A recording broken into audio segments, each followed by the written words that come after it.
다 함께 자리에서 일어서서 대림절 첫째 주일 예배로 하나님께 나아가시겠습니다.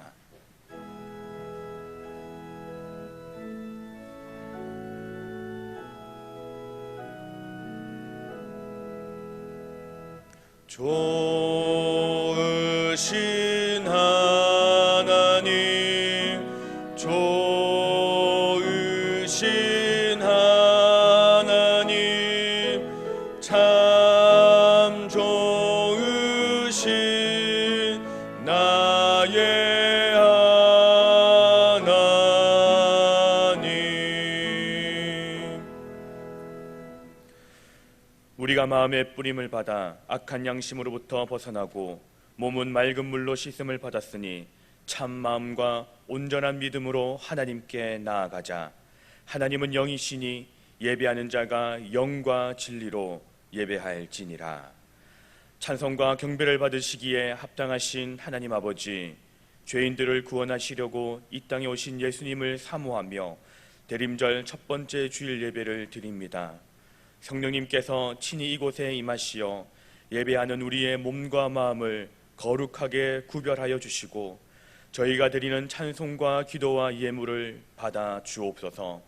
예배하는 이 시간 세상과 나는 간 곳 없이 하시고 오직 나를 구원하신 그리스도만 보이게 하옵소서. 예수님의 이름으로 기원하옵나이다. 아멘.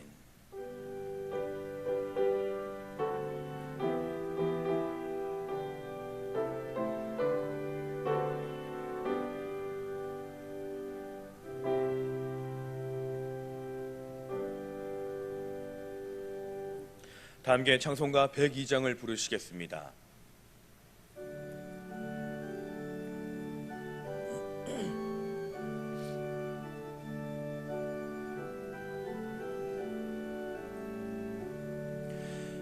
영원한 문화 열려라, 새 임금 들어가신다.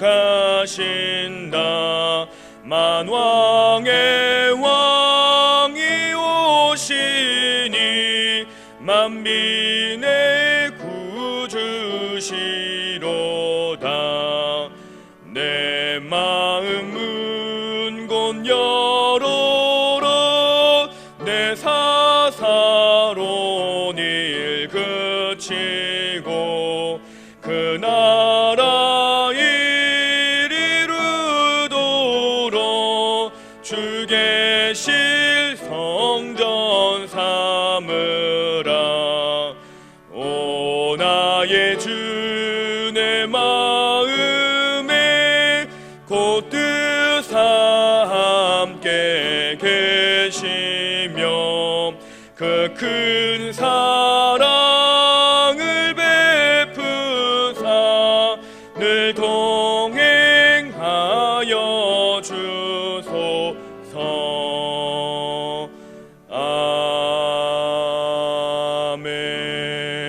아멘.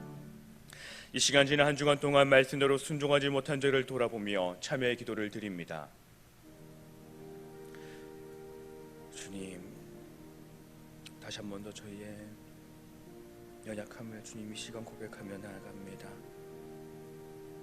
주님의 많은 계획들 속에서도 우리의 생각을 더 앞세우려고 했고 내가 즐거운 대로 내가 기쁜 대로 살아가려 했던 지난 날들을 다시 한 번 더 생각해 봅니다. 하나님, 우리가 하나님의 뜻대로 말씀대로 살아가기 위하여 힘쓰게 하시고 발버둥치게 하여 주시옵소서. 죄 가운데 살아가는 것이 아니라 말씀 중에 살아가며 하나님을 나의 주인으로 모시고 살아가는 참 성도가 되게 하여 주시옵소서. 이 시간 주님 옆에 나와싸우니 주님 우리를 붙들어 주시고 주님 품에 품어 안아 주시옵소서.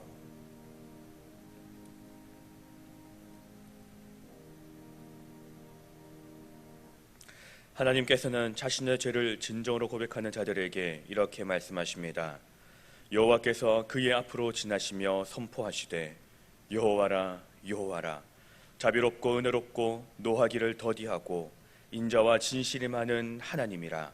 인자를 천대까지 베풀며 악과 과실과 죄를 용서하리라. 아멘.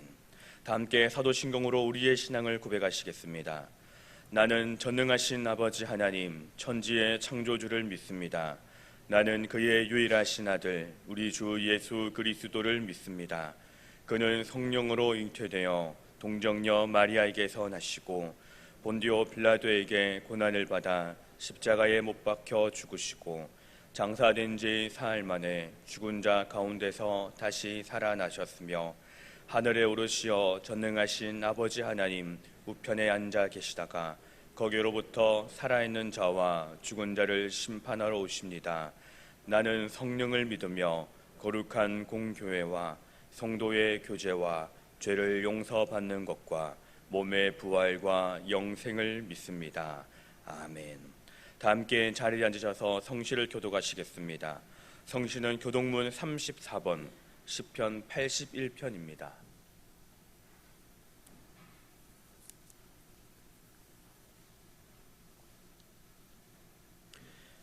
시편 34편, 교독문 34번, 시편 81편입니다.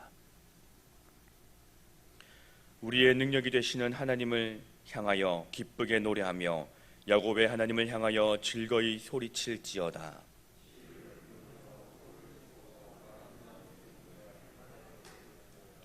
초하루와 보름과 우리의 명절에 나팔을 불지어다. 하나님이 애굽 땅을 치러 나아가시던 때에 요셉의 족속 중에 이를 증거로 세우셨도다. 이르시되 내가 그의 어깨에서 짐을 벗기고 내가 고난 중에 부르짖음에 내가 너를 건졌고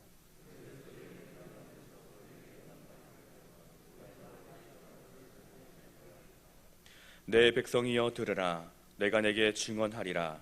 이스라엘이여 내게 듣기를 원하노라.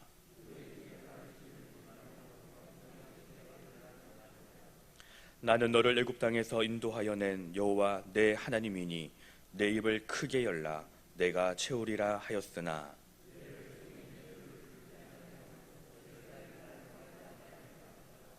아멘. 다 함께 찬송가 282장을 부르시겠습니다.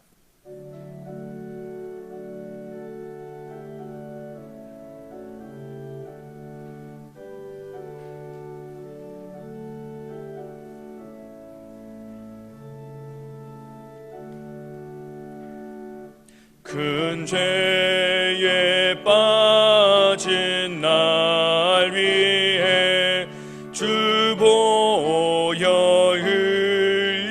흘려주시고 또 나를 오라 하시니 주께로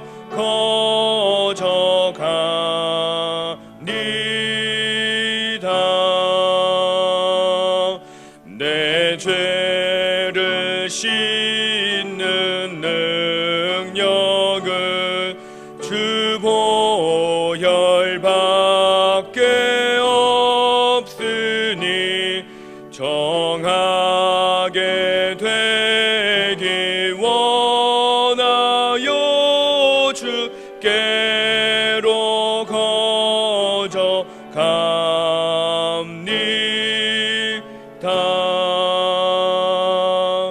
큰 죄악 씻기 원하나 내 힘이 항상 약하니 보혈의 공로 믿고서 주께로 거저가니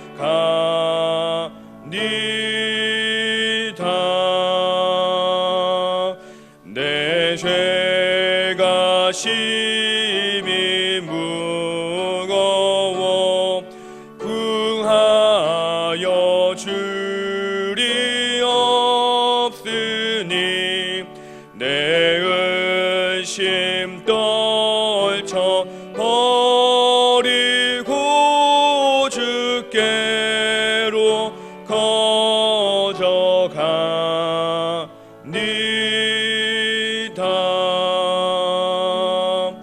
죄 용서하여 주시고 마음 위로하심을 나 항상 믿고 고마워 주께로 거저가니다.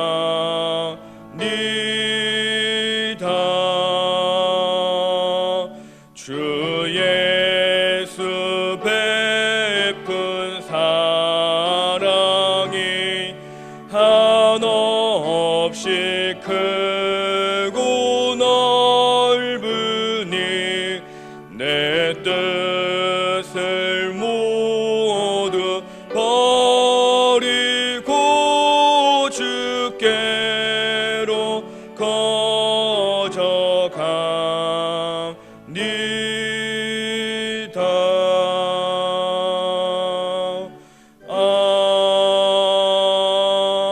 아멘.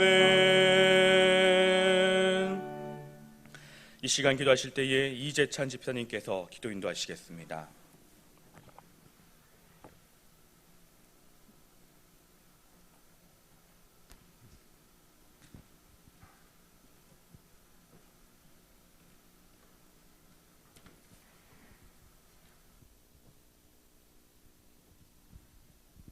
같이 기도드리겠습니다. 여호와의 이름은 견고한 망대라. 의인은 그리로 달려가 안전함을 얻느니라. 아멘. 주님의 날 주의 백성들이 주님의 보좌 앞에 서서 기도와 찬양과 말씀으로 예배드리게 인도하여 주심을 감사드립니다. 주님을 사모하는 심령들 위해 거룩한 영광으로 임하셔서 아버지의 크신 사랑과 예수님의 은혜와 성령님의 권능을 나타내시고 홀로 영광받아 주시옵소서. 생사화복을 주관하시는 아버지, 코로나19로 말미암아 예전에 없었던 일상이 진행되고 있습니다. 우리 모두의 말과 행동이 예수님의 보혈로 정결케 하여 주시고 다섯 처녀에게 임했던 주님의 지혜를 우리에게도 주셔서 주님의 다시 오심을 사모케 하여 주시옵소서. 이를 행하는 여호와, 그것을 지어 성취하는 여호와이신 아버지 하나님, 창세 전부터 예비하사 이곳에 주님의 처소로 정하시고 영원히 죽을 수밖에 없었던 저희들을 이곳에 불러 모으시고 복에 복을 더하사 교회 정축을 하게 하여 주심을 감사드립니다. 이 사역에 참여한 어린아이부터 백발노인까지 또 이방인 모두 기억하시고 주님의 은혜와 긍휼이 함께하여 주시길 원합니다. 신령한 음료에 거론되시는 아버지 하나님, 말씀을 선포할 주님의 사자에게 성령께서 임하사 살아있는 말씀 선포하게 하시고 듣는 이 모두가 아멘으로 하답하며 말씀과 하나 되게 하여 주시옵소서. 마음은 원이 오나 참석치 못한 이들에게도 같은 은혜 주시고 교회 정축의 모든 과정을 아버지 손에 의탁하며 여호와 라파, 우리의 치료자 되시는 예수님 이름으로 아버지께 기도드립니다.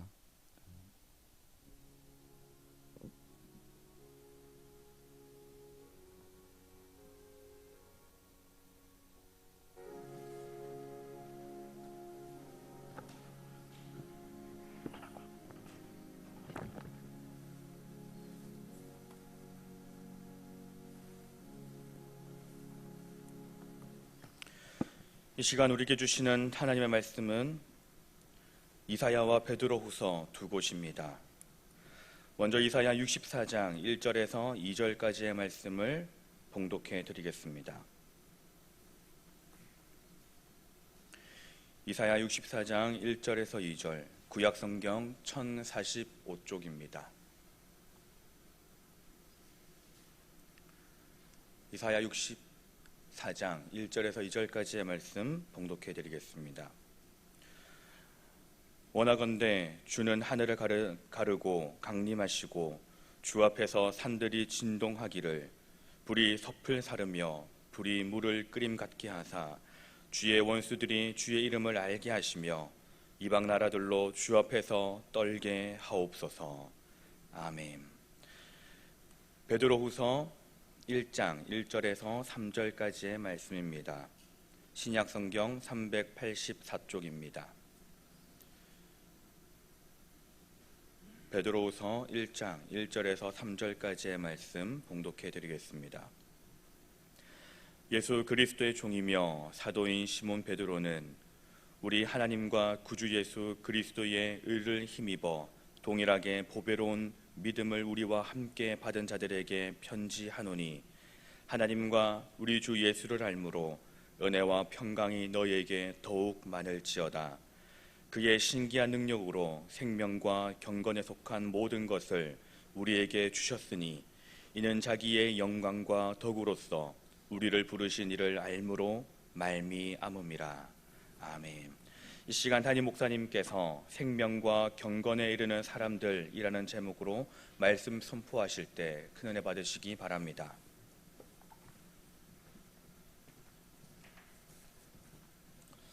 할렐루야. 우리 주님의 은혜와 위로와 우리 주님의 축복이 우리 영도 가족들과 항상 함께 하실 줄로 믿습니다. 하나님의 은혜가 있어야 살아가고 하나님의 은혜가 있어야 하루하루 안전합니다.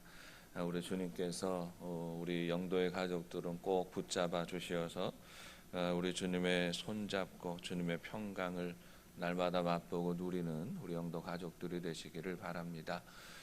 요즘은 참 살아가기가 쉽지 않은 것 같다 하는 생각을 합니다. 특별히 요즘은 부동산 문제가 심각한 문제로 떠오르고 있습니다. 집값이 마구잡이로 올라가고 있고, 집값이 마구잡이로 올라가다 보니까 전세살이 하는 분들도 자꾸만 전세가 갑자기 올라가고 살던 집에서 나가라 하는 이야기를 이렇게 많이 듣는다고 합니다.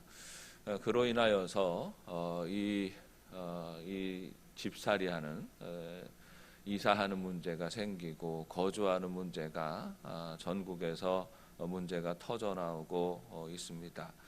지난 11월 27일에 양천구의 한 아파트에서 부부가 스스로 목숨을 끊는 끔찍한 일이 벌어졌습니다. 부부간에 다툼이 있었는데 다투다가 남편이 아내를 흉기로 찔러서 죽이고, 남편은 또 아파트에서 몸을 던져서 그렇게 부부가 한날에 세상을 떠난 일이 벌어졌습니다. 이들이 다툰 이유가 치솟는 전세자금 때문이었다라고 그렇게 알려졌습니다. 전세자금이 갑자기 올라가는데 보증금을 올려달라고 하는데 이 보증금을 올려줄 돈을 어떻게 마련하느냐 하는 것 때문에 부부가 다툼이 있었다라는 것입니다. 안타까운 점은 이들이 살고 있었던 아파트의 전세 보증금이 4억 원이었습니다. 그러니까 이분들이 재산이 없는 사람들이 아니었지요.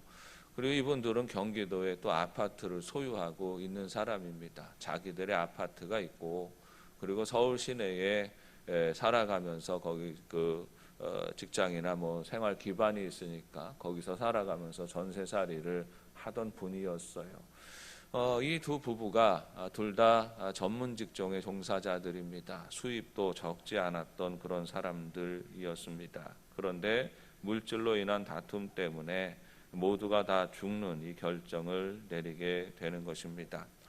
많은 사람들이 이 부부의 사연을 들으면서 혀를 찹니다. 4억 원은커녕 4천만 원도 없는 사람들은 그러면 세상을 살아갈 이유가 없는가 하는 비애감을 가지게 됩니다. 4천만 원은커녕 빚만 잔뜩 가지고 있는 사람들은 그러면 세상을 살 소망이 없어야 하는가 하는 그런 자책감을 가지게 되는 것입니다. 인생이란 삶과 죽음이 항상 공존하는 것입니다. 사는 것과 죽는 것이 중요한 것이 아니라 어떻게 사느냐, 어떻게 죽느냐 하는 것이 중요하지요. 하루에도 수많은 사람들이 태어나고 수많은 사람들이 죽습니다.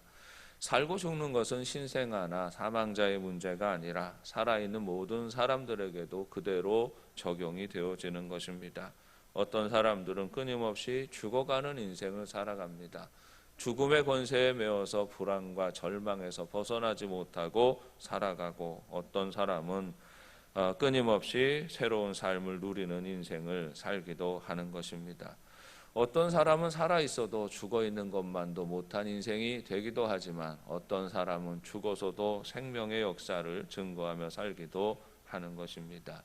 사랑하는 여러분, 인생의 가치가 어디에 있습니까? 우리 인생의 가치는 심박기가 돌아간다고 살아있는 것이 아닙니다. 단지 호흡만을 생명으로 생각하면 우리 인간은 존귀한 존재의 자격을 가질 수가 없습니다. 심박기가 돌아가는 것이 생명이고 호흡하는 것만이 생명이다라고 한다면, 육신의 호흡만이 생명이라고 여기며 살아간다면 다만 인간의 가치는 물질적인데 국한되어지기 때문입니다. 얼마나 많이 가졌는지, 얼마나 많이 배웠는지, 얼마나 많이 이루었는지를 따라서 그 인생의 가치를 판단해 버리기 때문입니다. 우리 인간에게는 참된 생명이 필요합니다. 단지 호흡하고 거동하는 것이 중요한 것이 아니라 살아있는 동안에도 존귀하게 살아가야 하는 것이고, 육신이 사라진 후에도 영원한 생명의 소망을 가지고 사는 존재가 바로 인간이기 때문입니다. 하나님은 우리 인간을 그저 그렇게 만들지 않으셨습니다. 하나님은 우리 인생을 존귀하게 창조하셨습니다. 창세기 2장 7절 말씀을 보면, 여호와 하나님이 흙으로 사람을 지으시고 생기를 그 코에 불어넣으시니 사람이 생명이 된지라 했습니다. 사람은 짐승들과 다르게 지음을 받았습니다. 성경은 사람을 창조하시는 이 장면을 아주 특별하게 다루고 있지요. 모든 존재를 창조하실 때에 하나님이 짐승을 창조하실 때에는 그저 말씀으로 창조하셨죠. 말씀 한마디로 있으라 하니까 저들 안에 생명이 들어가서 호흡하게 되었던 것입니다. 그런데 유독 사람을 창조하실 때에는 하나님은 지극히 공을 들여서 창조하십니다. 하나님의 모양과 형상을 따라서 흙으로 빚으시고 생기를 불어넣어 주시지요. 하나님의 호흡을 불어넣어 주시는 것입니다. 이것은 단지 호흡만이 문제가 아니라 우리 인간에게는 하나님께서 참된 생명을 주신다 하는 것입니다. 하나님이 주시는 생명은 단지 호흡과 맥박이 아닙니다. 그것은 하나님과 교통하는 능력이에요. 우리 인간의 생명이 무엇입니까? 하나님을 알고 하나님의 뜻을 헤아리고 하나님과 교통하는 능력이에요. 사람이 참된 생명을 맛보고 누리며 산다는 것은 하나님을 바로 알고 고백하고 그 은혜를 공유하며 살아가는 것입니다. 그러므로 하나님과 단절되어 산다면 육신의 호흡이 있어도 그 사람은 죽은 것이고, 하나님과 소통하며 살아간다면 육신의 호흡이 끊어져도 그 사람은 살아 있다고 말할 수가 있는 것입니다. 안타깝게도 우리 인간이 사탄의 유혹을 이기지 못하여서 죄를 범하고 말았습니다. 죄의 결국은 죽음이지요. 하나님과 사이를 벌려놓는 겁니다. 죄의 정체가 뭐냐? 하나님과 사이를 내는 것이지요. 하나님과 우리 인간 사이를 이 죄악이 뚫고 들어와서 하나님과 인간 사이를 점점 벌려놓습니다. 이사야 59장 2절에 오직 너희 죄악이 너희와 너희 하나님 사이를 갈라놓았고 너희 죄가 그의 얼굴을 가리어서 너희에게서 듣지 않으시게 함이니라 했습니다. 인간이 죽음을 경험하게 되는데, 우리 인간이 경험하는 죽음은 육신의 호흡이 끊어지는 것을 성경은 말하지 않습니다. 인간의 죽음은 하나님과 단절되어지는 것이지요. 하나님의 음성이 들리지 않는 것이고 하나님 앞에 기도하며 나아가지 못하는 것입니다. 창세기 3장 24절 말씀에서 보면, 이같이 하나님이 그 사람을 쫓아내시고 에덴 동산 동쪽에 그룹들과 두루 도는 불칼을 두어 생명나무의 길을 지키게 하시니라 했습니다. 범죄한 이후에 아담과 하와가 에덴 동산에서 쫓겨나지요. 그러면서 그들이 느끼게 되는 것을 죽음이라고 말을 합니다. 그리고 이 죽음은 하나님과 단절되어지는 것이지요. 그룹들과 불말과 불칼이 거기에 있어서 사람이 함부로 생명나무를 맛보지 못하고 하나님께로 나아가지 못하게 되는 것입니다. 하나님의 생명으로부터 단절되는 것이지요. 호흡이 끊어지는 것이 아니라 하나님과 단절되어지는 것이 죽음이라는 말이에요. 죄의 특징은 죽음입니다. 죄를 범하면 죽게 되는 것이지요. 죽음은 하나님으로부터 끊어지는 것입니다. 인간의 역사는 죄의 역사입니다. 그러므로 역사가 발전할수록 점점 더 인간이 하나님으로부터 멀어지는 그런 현상이 드러나게 되는 것입니다. 수많은 우상들과 수많은 쾌락들이 우리 인간을 미혹합니다. 하나님을 등지고 살아가는 것이 처음에는 불안했는데 점점 더 아무렇지도 않습니다. 슬프지도 않고 아프지도 않습니다. 아담과 하와는 에덴 동산에서 쫓겨날 때 슬펐는데 이후로 우리 인간은 그게 그다지 아쉽지 않습니다. 슬프지 않아요. 우리 사람의 눈을 미혹하고 사람의 마음을 안심시키는 거짓된 것이 너무 많기 때문입니다.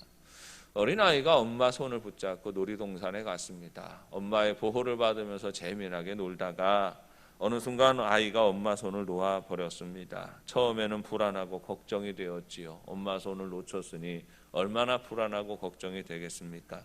그런데 눈앞에 재미난 놀잇감들이 너무 많이 있습니다. 그것들에 정신이 팔려서 노는데 몰두하여서 걱정하지 않게 되지요. 아이들이 놀이터에서 놀이동산에서 부모를 잃어버리는 경우가 많이 일어나는 이유가 여기에 있는 것입니다. 마찬가지로 죄 가운데 던져진 인간은 처음에는 불안하지요. 하나님의 손을 놓고 살아가는 것이 불안합니다.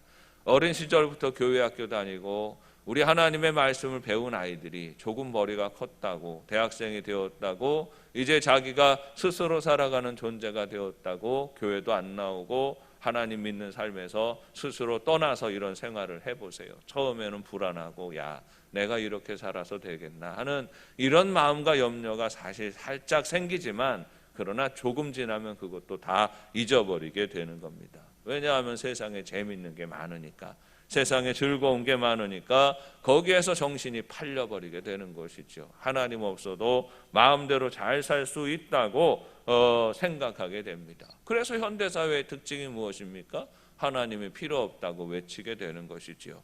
하나님이 없어도 나는 잘 살 수 있어. 하나님이 없어도 우리는 행복할 수 있어. 생명나무가 없어도 우리는 행복할 수 있어. 그렇게 외치는 시대가 되어버리는 것입니다.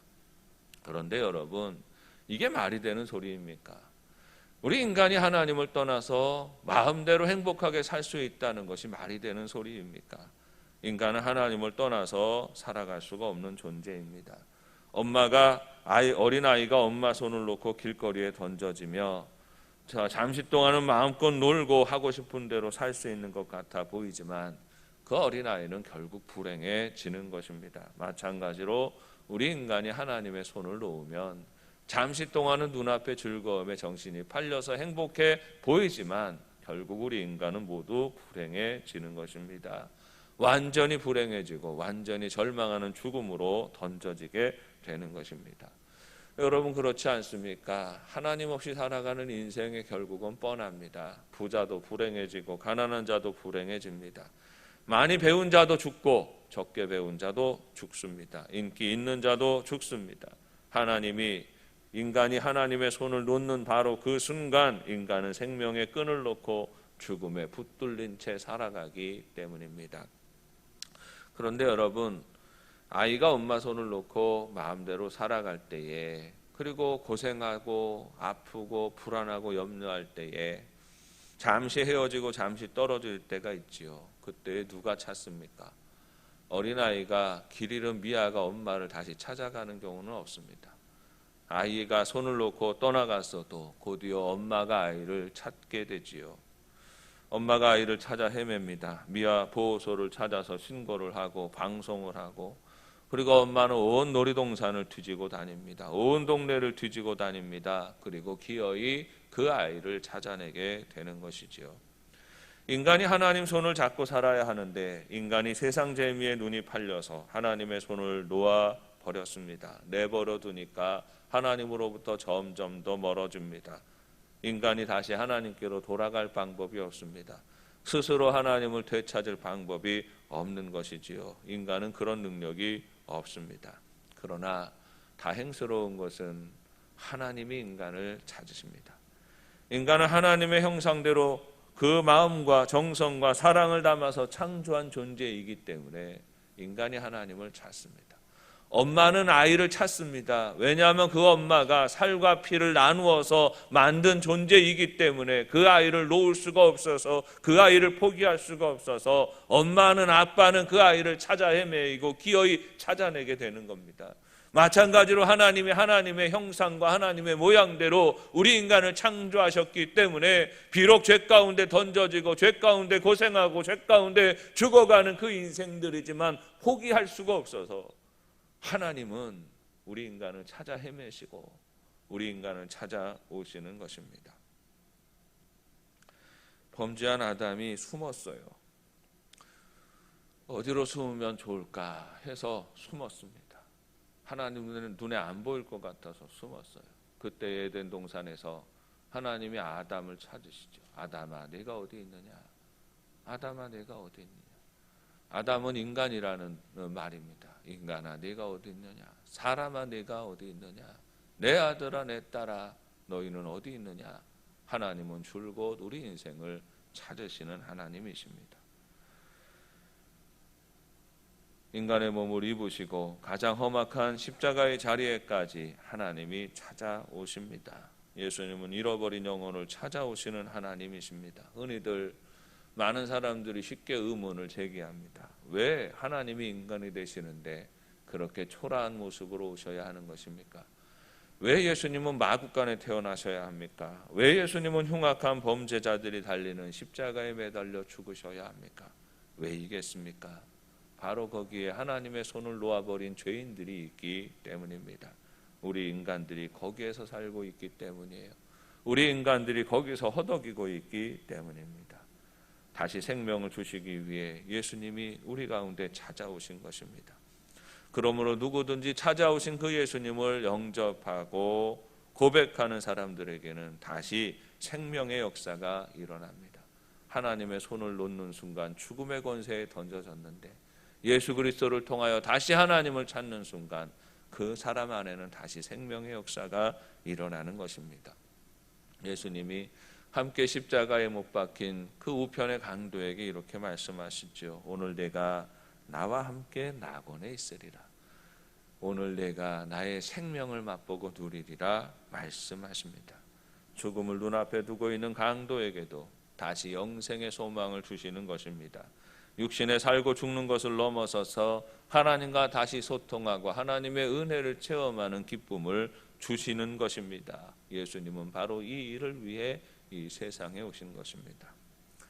그리스도인 안에 나타나는 가장 큰 증거가 무엇입니까? 예수님을 영접하고 우리 위에 오신 예수님을 영접하고 주로 고백하는 이들에게 나타나는 가장 큰 증거는 생명의 역사가 시작되는 것입니다. 여러분, 우리가 예수님을 만난 분들의 이야기를 들어보면 특이한 표현이 등장합니다. 누구든지 인생을 살아가다가 예수님을 영접하고 예수 안에서 살아가는 참된 믿음을 가진 사람들은 한결같이 증거하고 고백하는 것이 있습니다. 나는 새 생명을 얻었습니다 하는 거예요. 예수님을 모를 때는 이 생명을 모르고 살았는데 예수님을 믿고 나니 나는 새 생명을 얻었습니다. 이렇게 말하는 것입니다. 여러분, 뭐가 달라졌기 때문에 이런 소리를 하는 겁니까? 이전에는 맥박이 멈췄었나요? 이전에는 호흡하지 않았었나요? 이전에도 호흡했고 이전에도 맥박은 뛰었고 이전에도 심장은 뛰었습니다. 심장 박동이 멈춘 적이 없습니다. 그런데 예수님을 알고 믿는 이들은 다 한결같이 나는 새 생명을 얻었습니다. 이렇게 고백하는 것이지요. 이 생명이 무엇입니까? 이제부터 영과 육이 함께 산다는 것입니다. 살아도 죽지 않고 죽어도 다시 사는 것입니다. 영원히 생명의 지배를 받고 사는 것입니다. 그리스도인은 바로 이 영생의 능력과 소망을 가진 사람들이라는 거예요. 예수님께서 우리에게 허락하시는 대로 이 생명의 능력을 가지고 살아가는 존재입니다. 삶과 죽음에 얽매이지 아니하며 사나 죽으나 우리 하나님과 동행하는 인생이 되는 것입니다. 우리는 우리 주님께서 우리에게 선물로 허락하시는 영생의 개념을 받아들일 때에 헷갈리지 말아야 합니다. 영생이 뭡니까? 영생이 그저 오래 사는 것을 영생이라고 말하지 않습니다. 영생을 그저 오래 사는 것으로 여기는 건 하나님 모르는 사람들이 하는 소리예요. 그래서 세상의 사람들도 다 이 영생의 날들을 추구하지 않습니까? 진시황이 불로초를 찾아 헤매이던 것처럼 오늘날 현대과학과 현대의학을 동원하여서 인간이 자꾸 수명 연장에 대한 꿈을 가지고 살아가지 않습니까? 영생할 수 있는 날들만 있으면, 영원히 죽지 않는 그런 보장만 있으면 어디에든 영혼도 팔아먹을 수 있는 게 우리 인간의 모습이 아니겠어요? 하나님 없는 사람은 영생을 그런 식으로 해석하게 되는 거죠. 얼마 전에 방영한 드라마 중에 도깨비라고 하는 드라마가 있었습니다. 아주 인기 있었던 드라마이지요. 이 인기 있는 그 드라마를 읽다 보니까 여러분, 제가 비밀 한 가지를 알려드릴게요. 우리나라 연예인 중에 잘생긴 연예인인 공유가 있지 않습니까? 공유가요, 알고 봤더니 도깨비였어요. 근데 이 도깨비가 오래 사는 특징이 있습니다. 이 나이가, 드라마에서 이 공유 도깨비의 나이가 939세를 살았어요. 조금만 더 살면 무두셀라급으로 사는 그런 존재가 되는 것이지요. 도깨비는 오래 삽니다. 그래서 인간이 도깨비가 되는 것, 이게 영생입니까? 얼마 전에, 또 몇 년 전에 인기를 끌었던 미국 영화 트와일라잇이라는 영화가 있습니다. 미국 사람들은 또 미국판 도깨비이지요. 뱀파이어라는 존재가 있는데, 이 뱀파이어들도 주된 특징이 수명이 오래됩니다. 한 사람 한 사람 캐릭터를 설명할 때 이렇게 얘기를 해요. 1663년에 뱀파이어가 됨, 몇 년에 뱀파이어가 돼요. 그래서 서양 귀신들도 주로 오래 삽니다. 그래서 몇백 년씩 이렇게 살아가는 것이죠. 여러분, 예수를 믿으면 영생을 얻는다는 의미를 이렇게 오래 사는 것만으로 이해하면 복음을 오해할 수밖에 없습니다. 영생은 그런 게 아닙니다. 육신의 날들을 오래 지속하는 게 아니에요. 그저 살다 지쳐서 이제는 그만 살고 싶다, 이렇게 여겨질 만큼 한 1000년씩 2000년씩 사는 것을 영생하는 날이라고 그렇게 말하는 것이 아닙니다. 여러분, 영생은 다시 하나님과 연결되는 것입니다. 하나님과 끊어져 있던 존재가, 이전부터 인간은요, 육신의 삶을 살고 죽는 것이 그다지 중요하지 않아요. 삶과 죽음은 함께 있는 거예요. 그런데 이 삶과 죽음의 그 모든 순간마다 인간에게 있는 가장 중요한 특징은 하나님과 연결되어 있다라는 것인데, 죄로 인하여 단절되었던 인간이 다시 예수 그리스도로 말미암아 하나님과 연결되는 것을 영생이라고 말하는 것이에요. 다시 하나님의 손을 붙잡는 것입니다. 언제나 하나님이 내 안에, 나는 하나님 안에 존재하는 삶을 사는 것을 영생한다라고 표현하는 것입니다. 요한복음 17장 3절에서 예수님이 이렇게 말씀하시죠. 영생은 곧 유일하신 참 하나님과 그가 보내신 자 예수 그리스도를 아는 것이니이다 했습니다. 하나님을 안다는 것은 하나님과 소통하는 것입니다. 그 은혜를 공급받는다는 것입니다. 어떻게 다시 하나님을 알고 하나님의 은혜를 공급받습니까? 예수 그리스도를 믿음으로, 예수님을 영접함으로 하나님의 자녀가 된다 했죠. 예수님을 영접함으로, 예수님을 알므로 하나님과 다시 연결되어지는 것입니다. 하나님을 알게 되고 하나님과 소통하는 존재가 되는 것이죠. 그걸 설명할 길은 없습니다. 그게 기적이에요. 오늘 본문에서 베드로가 이렇게 말합니다. 3절 말씀에 그의 신기한 능력으로 생명과 경건에 속한 모든 것을 우리에게 주셨으니 이는 자기의 영광과 덕으로서 우리를 부르신 이를 알므로 말미암음이라 했습니다.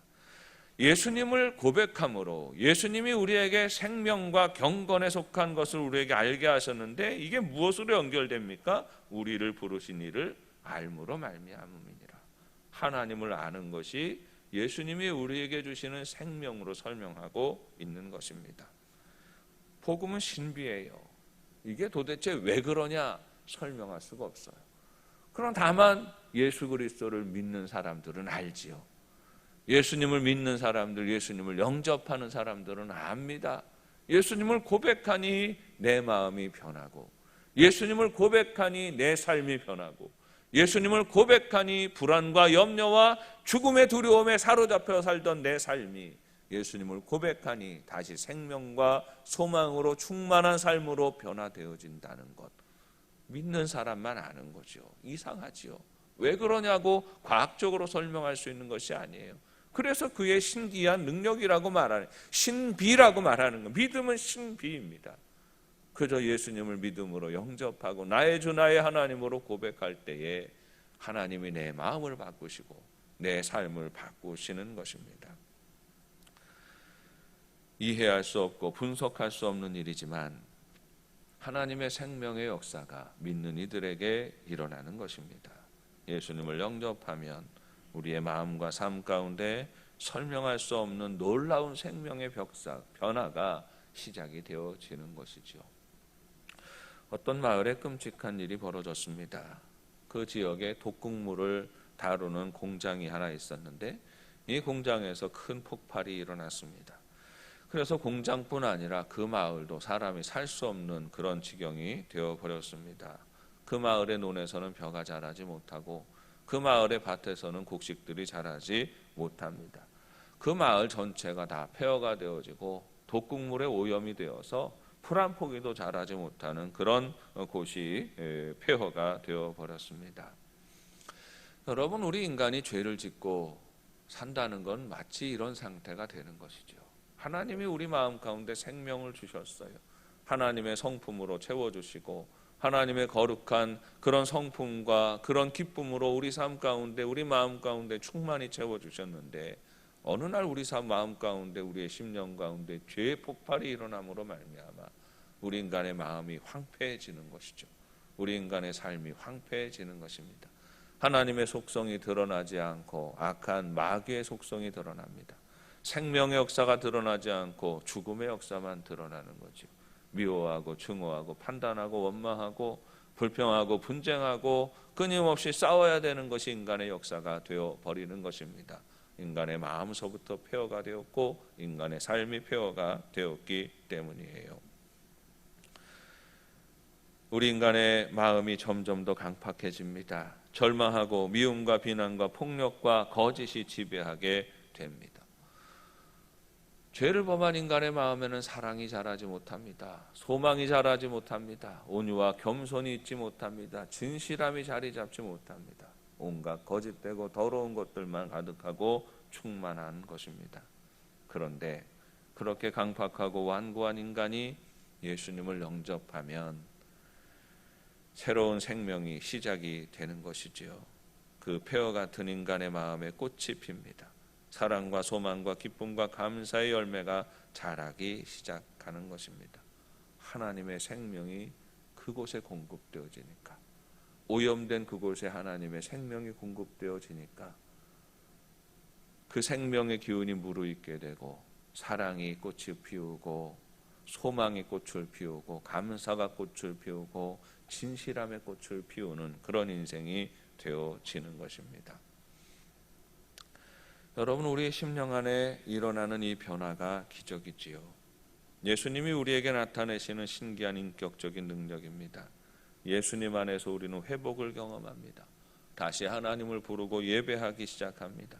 다시 거룩한 질서를 회복하고 다시 사랑과 소망의 날들을 살기 시작하는 것입니다. 이런 일들이 왜 중요합니까? 여러분, 일본의 후쿠시마에서 그 원전 사고가 벌어지고 막 그랬잖아요. 그래가지고 막 그 지역이 오염이 되고 거기에서 있던 소들은 다 그냥 죽이고 또 거기에 폐허가 되어서 농사 지을 수 없는 상태가 되고 그랬습니다. 저 우크라이나의 소련이죠. 옛 소련의 체르노빌에서 원자력 발전소가 폭발을 해가지고 또 거기에서 그 주변이 완전히 방사능으로 오염이 되어서 사람이 살 수 없는 지경이 되었습니다. 그런데도 끊임없이 우리 인간들이 그 지역을 관찰합니다. 그 지역을 관찰하면서 여기에 혹시라도 무슨 생명이 있나, 생명체가 다시 있나, 풀이 좀 자라나, 아니면 거기에 무슨 미생물이라도 번식하고 있는 것이 있는가, 움직이는 생명체가 있는가, 이것들을 예의주시하면서 보는 거예요. 인간이 계속 봅니다. 그러다가 거기에 풀 한 포기 하나, 잡초 하나가 딱, 뭐 잡초가 제일 먼저 자라나니까 잡초 하나가 다시 딱 자란, 폐허 속에서 잡초 하나가 딱 자라나면 그것 때문에, 그거 하나 때문에 얼마나 기뻐하는지 모릅니다. 생명이 자랄 수 없는 땅에서 생명의 역사가 시작되었기 때문입니다. 그걸 회복이라고 말하는 거죠. 우리 인간의 마음 가운데 하나님을 떠나서 살아가는 우리 인생은요, 그 마음 가운데 사랑이 없습니다. 하나님의 성품과 하나님의 생명의 역사가 나타나지 않아요. 사랑이 없고 소망이 없고 기쁨이 없고 감사가 없고 찬송이 없는 그런 삶이 되어져요. 폐허가 되어 있으니 미움과 증오와 원망과 분열과 분쟁과 전쟁만 가득한 것이 인간의 역사가 되는 겁니다. 실제로 하나님을 떠나서 만들어가는 인간의 역사가 그런 거예요. 그런데 예수님이 오시고 그 예수님을 영접하게 될 때에 그 인간의 역사가 변화되어지는 거죠. 쓰레기 더미에서 장미꽃 한 송이가 피어나는 것처럼 모든 인간이 하나님을 떠나서 살아가며 미워하고 원망하고 교활한 책략으로 살아가는데, 그리스도인들 안에서 진실함이 시작되어지고, 그리스도인들 안에서 사랑함이 시작되어지고, 그리스도인 안에서 소망을 품고 위로함이 시작이 되어지고, 그리스도 안에서 정직함이 시작되어지는 이런 일들이 하나하나 시작되어지는 것, 이것이 복음 안에서 일어나는 기적이라고 말하는 것입니다. 우리 주님께서 우리에게 주시는 거룩하고 복된 삶인 것이죠. 그리스도인의 역사는 생명의 역사입니다. 예수 믿고 산다라고 하는 것이 단지 호흡하는 것이 아니라 했습니다. 믿음으로 살아가는 성도의 삶은 실제적으로 주님의 간섭하심이 나타나는 것입니다. 믿음의 선포가 역사를 바꾸죠. 그리스도인들은 쓰레기 더미에서 장미 한 송이를 키우는 사람이에요. 폐허가 된 그곳에서 다시 생명의 역사를 이루기 위해서 땀 흘리면서 수고하는 사람입니다. 하나님이 우리 안에 회복하신 하나님의 성품을 붙잡고 이 성품이 내 안에서 드러나고 내 삶 가운데 우리 이웃들 가운데 그 일이 나타나고 전파되어지기를 소망하고 살아가는 것입니다. 그래서 그리스도인은 선포하며 살아갑니다. 내 안에 있는 생명을 감출 수가 없어서 이 생명의 역사가 나뿐만 아니라 우리 가정을 회복하고 우리 교회를 회복하고 나라와 민족을 회복하고 이 지구 행성을 회복하도록 끊임없이 하나님의 역사를 선포하며 하나님의 치유하심과 하나님의 회복하심을 선포하고 하나님이 오셔서 우리를 다스려 주시기를 선포하며 살아가는 것입니다. 왜 선포하는 것이 중요합니까? 믿음의 선포가 저주와 사망의 운명을 거두어내기 때문이에요. 생명과 축복의 운명으로 바꾸기 때문이에요. 쓰레기 더미에서 장미 한 송이 피워내는 것이 왜 중요합니까? 폐허가 된 곳에서 풀 한 폭이 자라게 하는 것이 왜 중요합니까? 그 일들을 위해서 왜 우리는 공을 들여야 합니까?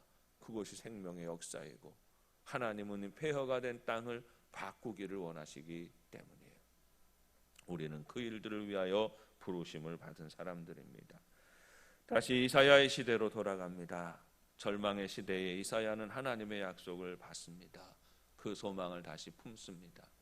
이사야는 폐허를 보았습니다. 예루살렘 성전이 무너지고 이방인들이 가득한 그런 전경을 보게 됩니다. 그 모든 전경, 폐허가 되고 쑥대밭이 된 자기 고국 자기 나라를 바라보며 부르짖습니다. 원하건대 주는 하늘을 가르시고 강림하시고 주 앞에서 산들이 진동하기를 불이 섭을 가르며 불이 물을 끓임 같게 하사 주의 원수들이 주의 이름을 알게 하시며 이방 나라들로 주 앞에서 떨게 하옵소서. 폐허가 된 그 나라와 그 민족을 바라보며 다시 그 나라 민족을 바꾸시는 하나님의 임재를 사모하는 기도를 올려드리고 있는 거죠. 쑥대밭이 되었지만 그러나 하나님이 임하시면 하나님이 다시 은혜를 베풀어 주시면 다시 이곳에 생명의 역사가 시작될 수 있습니다. 기도하고 있는 것입니다. 그리고 이 기도가 오늘 우리의 기도가 됩니다. 지금 우리의 시대가 다르지 않습니다. 우리 살아가는 이 시대가 죄악으로 말미암아 폐허가 되었습니다. 온 세상에 하나님이 없이 혼란한 아노미를 경험하고 있습니다. 이 시대에 소망이 어디에 있습니까? 쓰레기 더미에서 장미 한 송이를 피워내는 분이 누구입니까? 황무지가 된 그곳에 다시 생명의 강을 내시는 분이 누구이십니까? 예수 그리스도이십니다. 주님이 오셔야 하는 것이고 주님이 지배하셔야 합니다. 우리 주님이 회복하시는 하나님이십니다. 주여, 주님은 하늘을 가르고 강림하시고 불이 섣불 사름같이 우리 모든 나라 백성들이 하나님 앞에 떨게 하옵소서. 이 나라 이 백성이 하나님 앞에서 두려워 떨게 하시고 오만하고 방자한 온 세계 열방의 백성들이 하나님의 이름 앞에 굴복하게 하옵소서. 사탄의 권세, 거짓의 괴계를 허무시고 진실과 사랑의 나라, 하나님의 생명의 그 기운이 흘러넘치는 나라들을 이루어 주옵소서. 우리 주님 안에서 이 지구 행성의 모든 백성들이 속히 주님의 은혜를 알기를 원합니다. 모두 영생의 소망을 함께 품고 우리 예수님 안에서 허락되어지는 바 이 생명의 기운 안에서 살아가며 하나님의 치유와 하나님의 회복을 맛보고 누리고 그 은혜와 평강을 맛보고 누리고 하나님을 알고 하나님을 아는 자들에게 허락하시는 그 영생의 소망이 풍성해지는 복된 역사가 나타나기를 소망하고 이 일들을 위하여서 주님의 부르심에 합당하게 순종하고 주님의 종된 그 사명 감당해 나아가는 영도의 가족들이 되시기를 주님의 이름으로 축원합니다. 하나님 아버지 은혜를 감사합니다. 하나님을 떠난 우리 인류가 만들어낸 이 폐허가 되어버리는 이 상황 속에서도 하나님 다시금 이 생명의 소망이 여호와 하나님께 있음을 고백합니다. 하나님 오늘 이 시대에도 예수님이 오셔야 합니다. 주님이 오셔서 우리를 다스려 주셔야 합니다. 다시금 우리를 살려주시고 우리 하나님과 다시 연결되어 주님을 부르고 주님과 소통하며 그 은혜를 맛보고 누리는 거룩한 주의 백성들 되게 하여 주옵소서. 예수님의 이름으로 기도합니다.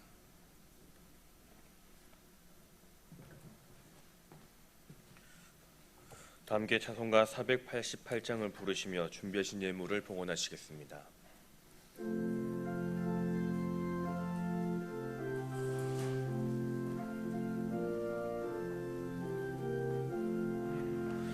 이 몸의 소망 무언가 우리 주 예수뿐일세.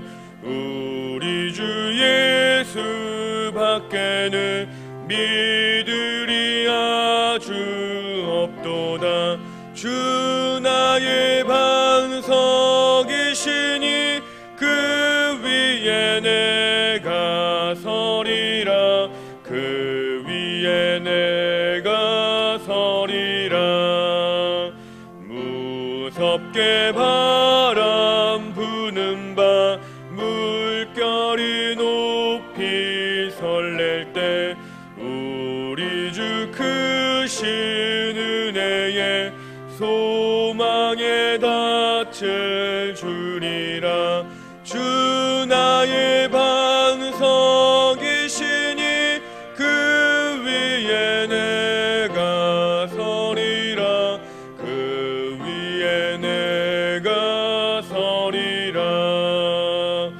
세상에 믿던 모든 것 끊어질 그날 되어도 구주의 언약 믿사와 내 소망 더욱 크리라. 주 나의 반석이시니 그 위에 내가 서리라. 그 위에 내가 서리라. 바라던 천국 올라가 하나님 앞에 배울 때 구주의 의를 힘입어 어여시 바로 서리라. 나의 반석이시니 그 위에 내가 서리라. 그 위에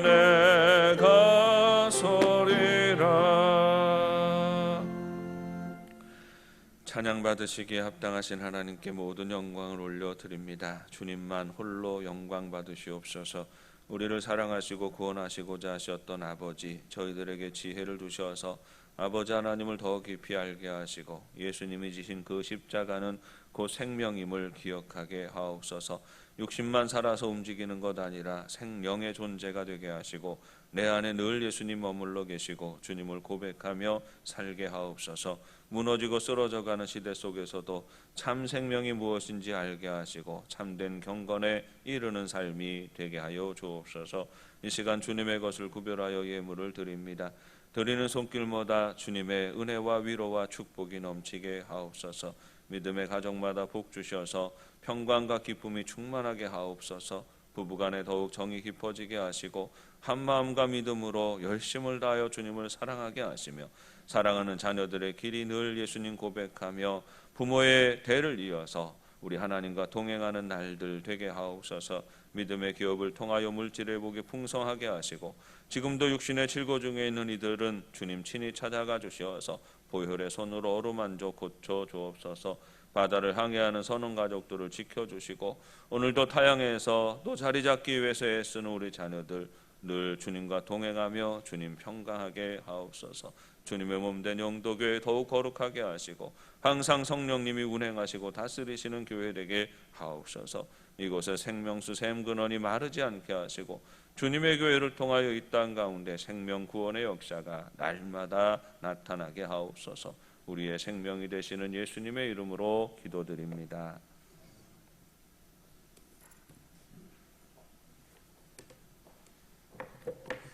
교회 소식 주보를 참고해 주시기를 바랍니다. 사회적 거리두기 단계가 격상이 되어서 오늘부터 예배 형태가 조금 변하게 되겠습니다. 다시 1, 2, 3부 예배 체제로 들어가게 되겠습니다. 모든 예배는 66명으로 제한이 되겠고요. 신청자에 한하여 상상 예배 드릴 수가 있겠습니다. 교회 학교 예배와 찬양 예배는 온라인 예배로 대신하도록 하겠습니다. 가족 한마음 새벽 기도회가 이번 주 토요일 오전 6시에 이 자리에서 있겠습니다.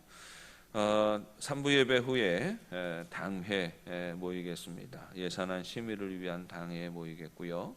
2021년 예산안 심의를 위한 재직회가 다음 주일 3부 예배 후에 있겠습니다.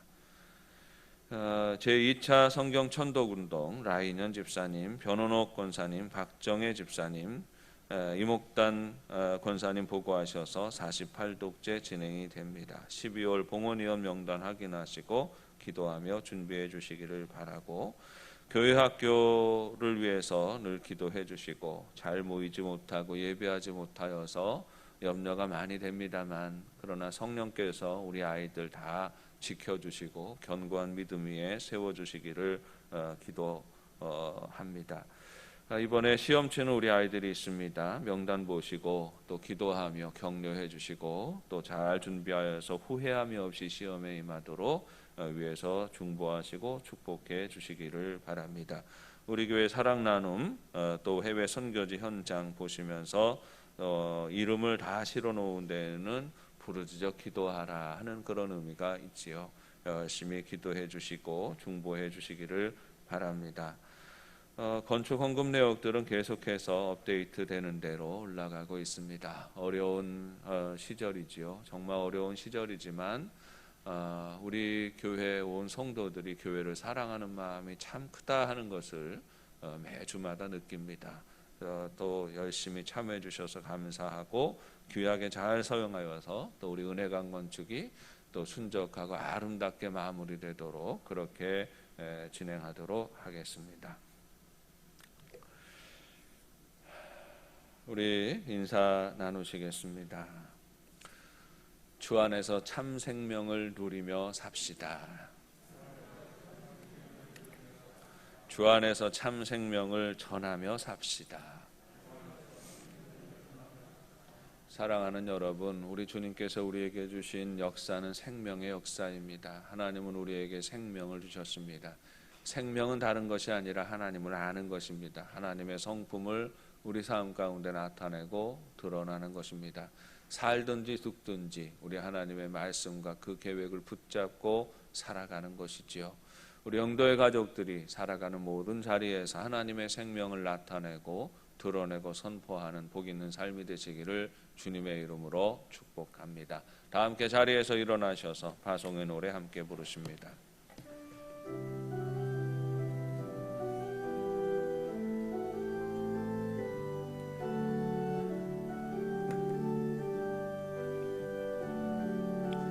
나의 가는 길 주님 인도하시네. 그는 보이지 않아도 날 위해 일하시네. 주 나의 인도자 항상 함께 하시네. 사랑과 힘 베푸시며 인도하시네. 인도하시네. 광야의 길을 만드시고 날 인도해. 사막의 강 만드신 것 보라. 하늘과 땅 변해도 주의 말씀 영원히 내 삶 속에 새 일을 행하리. 나의 가는 길 주님 인도하시네. 그는 보이지 않아도 날 위해 일하시네. 주 나의 인도자 항상 함께 하시네. 사랑과 힘 베푸시며 인도하시네. 인도하시네. 이제는 우리 주 예수 그리스도의 은혜와 하나님 아버지의 크신 사랑하심과 성령의 교통하시며 인도하심이 예수 그리스도 안에서 참 생명과 경건의 비밀을 알아 살아가는 모든 자리에서 하나님의 생명의 역사를 나타내고 드러내기 원하는 사랑하는 영도의 온 교우들 위해 이제부터 영원까지 함께 하시기를 간절히 축원하옵나이다. 아멘.